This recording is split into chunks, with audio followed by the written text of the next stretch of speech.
Mandarmani hotel মালিক সংগঠনের সঙ্গে বৈঠক। প্রশাসনের উচ্চপদস্থ আধিকারিকদের সঙ্গে এই বৈঠক। হোটেল ভেঙে ফেলা নয়, বরং আরও উন্নয়নের জোর। মন্দারমণি পর্যটন কেন্দ্রকে ঢেলে সাজানোর উদ্যোগ। বৈঠকে পর্যটন কেন্দ্রে উন্নয়ন নিয়ে আলোচনা। মন্দারমণির 41টি হোটেলকে অবৈধ ঘোষণা করে ভেঙে ফেলার নির্দেশ দেয় গ্রিন ট্রাইব্যুনাল। নির্দেশকে চ্যালেঞ্জ জানিয়ে হাইকোর্টে মামলা হয়েছে।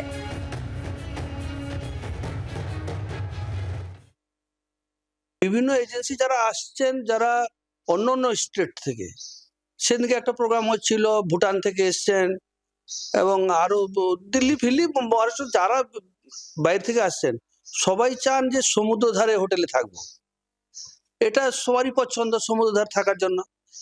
তো এখন যদি সমুদ্র থাকার পরে ওনারাই বলবেন যে এটা অবৈধ, এখন আমরা তাতে আর কি বলতে পারি আপনাদের কাছে? সবাই চেষ্টা করছেন, ডিএম থেকে আমার ম্যাডাম জি এসছেন, আমাদের ম্যাডাম সবাই চাইছেন যে ঠিক আছে একটা করে কিভাবে একে রাখা যায় বা বাঁচানো যায়। এইসব যদি হোটেলগুলো আজ হয়েছে বলে দেখুন না কত লোকের রুজি রুটি হয়েছে, আজকে আমাদের এখানে কত ডেভেলপ হয়েছে।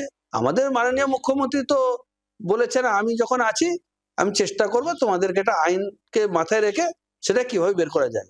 সেই জন্য আমি ধন্যবাদ জানাবো আমাদের মাননীয় মুখ্যমন্ত্রীকে যে এই ইন্ডাস্ট্রিকে বাঁচানোর জন্য উনি যে পদক্ষেপ নিয়েছেন এবং উনি যে টিমটা গড়ে দিয়েছেন ওই টিমটাও খুব ভালো কাজ করছেন।